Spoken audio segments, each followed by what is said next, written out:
I get your teen into the arts college of their choice.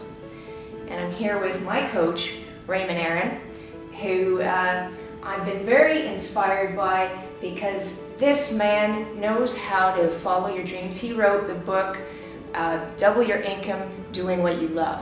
So I think this man's very qualified to tell you about what your child needs to consider when applying for art college.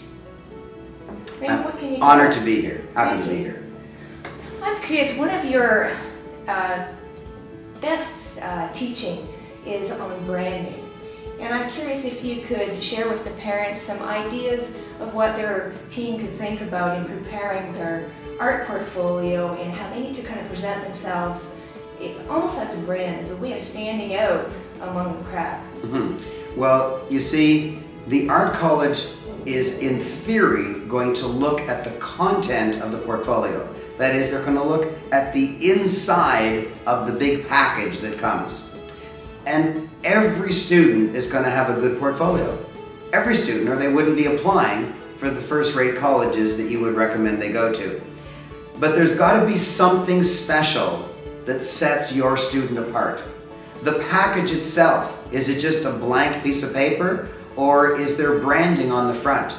Is there something special that identifies your child? Has your child written a book? You could include the book. Has your child been on some radio or television show? Is there something, anything that sets your child apart? Because when your child brands themselves, when there is something special about them, then the art college decision maker is impressed, notices that your child is not in the sea of sameness, but rather in the pool of distinction before they even open the portfolio. And that's what it's about. You want them to want your child before they open the portfolio. That's what branding is. Fantastic. I'm wondering, Raymond, if you could share something with the parents and their kids, if they show this to them at all, of why would a child want to listen to you? Because a lot of times young people want to listen to more of their peers than somebody in their advanced age. One of the things that I thought was so amazing about you is that you know how to push through to the end of a goal. And when I heard that you did the polar race at the age of 62, I did. And you know, it shows me that you know how to go after a passion, go after a goal, see it all the way to the end. And that's something that would impress a young person. And that to listen to the wisdom that you're sharing. Well, let me just tell you what it is since you've introduced it, and then I'll tell you as a parent why it's important to your child. At age 60, I decided to do something that most people are just trying to get comfortably into a couch and watch some television. I decided to enter what is called probably the world's toughest race. It's a 350-mile, month-long foot race to the North Pole. The average temperature is minus 40 degrees. The worst temperature I experienced was minus 68. And the worst danger I haven't mentioned yet, and that's polar bears. Yes, month-long, 350-mile. Now, I trained for 2 years, from age 60 to age 62. And at age 62, the gun went off at the beginning of April. April is the only month you can do it because before April it's total darkness, and after April it's open water. And you don't want to stumble in the dark, and you don't want to swim to the North Pole. You either make it in April or you don't make it. And I didn't make it till May 2nd. It was very serious. My partner actually fell into the Arctic Ocean. It was pretty serious, yeah. And I made it. And I'm not boasting that I made it. What I'm saying to you as a parent, when you want your child to excel, one of the most powerful things you can do is make sure that the kids around your child, the influencers of your child, the adults and the children and the same age peers as your child are the kinds of people that will inspire your child. If there is wise people around your children, if there are athletes around your children, if there are book readers around your children, if there are people like myself who've done extraordinary things even after age 60, if those are the influences around your child, then that's what your child is going to aspire to.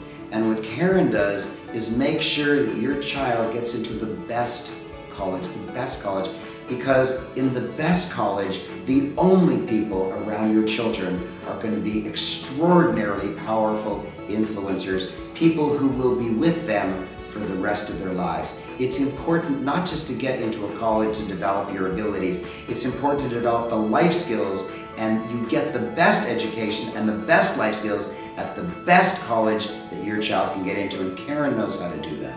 Absolutely. In fact, every student I've counseled has gotten into the college of their choice. 100% placement. 100%? Absolutely. You can't get a better track record than that. That's right. But one of the questions that your parents are often coming to me when they're asking for their assessment of is my child good enough to really make it in the arts? Because every parent wants to know, can my child succeed? Are they going to have a good career? Is arts a good choice for my child in our economy? And what can ensure some success for them? So, and there's the myth, I believe it is a myth, that artists starve. And there's some great careers now in the arts, and a lot of young people that feel passionate about it, they want to be able to pursue that, but the parents are understandably concerned. So now you've talked about going to the best college is part of the answer, but I think there's something more too that maybe you could share with us with your experience in, because of your book, Double Your Income Doing What You Love. Can you speak just a little bit about the importance of doing what you love? Your kids can't just be good at art, they have to absolutely love it. They have to have a passion for it. They have to see it as a life purpose. And then they have to be branded. I don't care how good an artist your kid is, whatever, the performing arts, whatever it is, whatever your child is good at, I don't care how good they are unless they're branded. A branded painter might command $500,000 for a painting.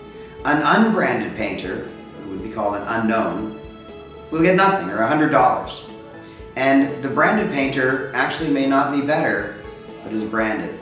And you don't get branded just because you're good. You get branded if you're known, if the word is out, if you understand how to market yourself, position yourself, if you understand the congruence between what you do and how it influences others. You have to go beyond communicating to connecting. You have to go beyond success to significance. And when you start thinking that way, and you do it the best colleges, then you automatically get branded, and your career is assured, your income is higher, your brand is shinier. And that's what Karen wants your child to get. Not just an education, not just some good skills, but that kind of significance and legacy. That's what she goes for, that's what you want. And when your child is branded, when they know how to go for significance, not just success, when they know how to connect, not just to communicate, then they'll have the assured career, and they will do well, not in just their art, but in their life. And I'm really grateful for this opportunity to explain to parents, and possibly to the children who watch it, how to do really, really well through art in their life and in their business. Thank you, Raymond, so much for your time and sharing your wisdom with the parents of art students. Thank you. Thank you. So, and you can find out more about how to help your child get into arts college at PortPrep.com, and go there and you can get a free assessment to find out how your child is ranking at this point and what they need to do to prepare to get into the college of their choice. Thanks. Thank you.